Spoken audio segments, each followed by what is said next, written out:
In just a few. Hey, we're going to switch gears this morning. It's 9:12. We've got a very shocking statistic that might wake you up if you're not already. Did you know nearly 40% of households here in our state can't make ends meet? That's part of what's inspired United Way's 860 project. And we are now joined by Eric Harrison, the president and CEO of the United Way of Central and Northeastern Connecticut, and Karen Lott, the executive director of the Women's League Child Development Center. They are standing together to end poverty right here in our backyards. Thank you both so much for being here today. Thanks for having us. Good to be here. Well, it's a very important topic to talk about. So, Eric, let's start with you. What are the most common challenges that households are facing? 40%, that's a staggering number. So, what are we talking about with those families? Yeah, I mean, just think about your daily bills, right, and what costs the most, right? So, housing, obviously, you know, paying your mortgage is really challenging. Rent, as well. Childcare. Childcare is a very big expense that families face, and that's our partnership really with the Women's League and Karen's organization. So.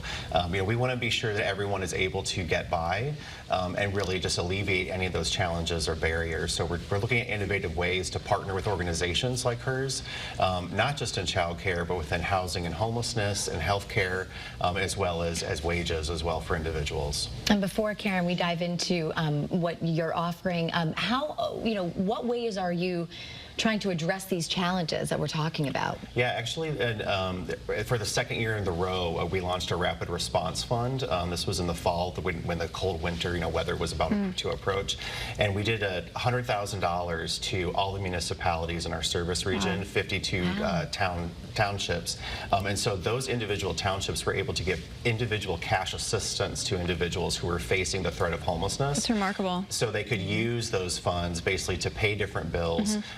So they would have more money to pay their rent. And so we're really looking at prevention as well. We're not just being responsive and reactive. We have to be preventative so the numbers don't get ahead of it a little bit. Oh, so Karen, let's talk, because obviously child care is one of those major concerns.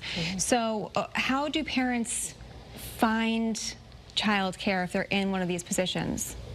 So child care, one way that families can access child care if they're looking is contacting 211. And in the Hartford area, there are resources that you can find through the city of Hartford to direct you to affordable child care.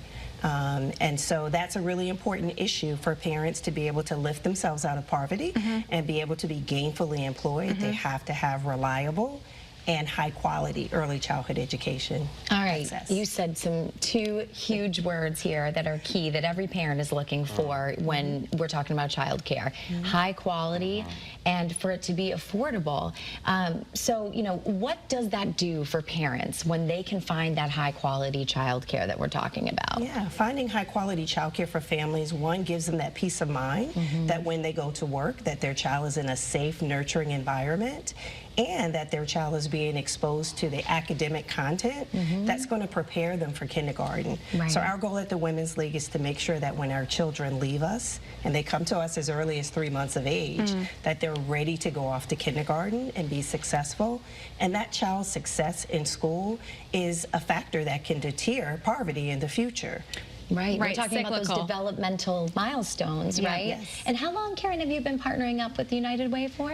Wow, this has been a long-standing partnership since 1926. Wow. The Women's League was one of the first minority organizations that the United Way, that was then known as the Community Chest, has funded. And so since then, the United Way has been a great partner with us in making sure that childcare in the Hartford area is affordable for families and that it's high quality as well. Yeah, that's huge. And I would just point out that, with our messaging of Onward 860, these issues are not unique to one city or one township. We're all facing these issues.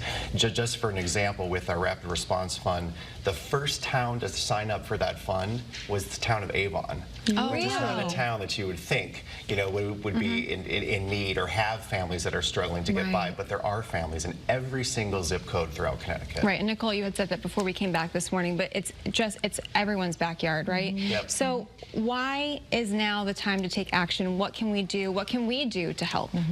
Yeah, I think it's programs like these, right? Spreading the word, making sure that people understand the resources that are available to them. Karen mentioned 211. You can also go online, 211ct.org, and navigate it there as well. But it's just really important for organizations to really connect with individuals, and we have to partner collectively. It cannot just be the nonprofit organizations. It cannot just be government. We have to all come together and make sure that people have access to every resource available. And we have the information on your screen here. Are there businesses that come to you and say, hey, I want to help out and volunteer or partner up here? Yeah, absolutely. We actually have Read for the Record is tomorrow. We amazing. partner with Hartford Public Schools and New Britain Public Schools and also East Hartford.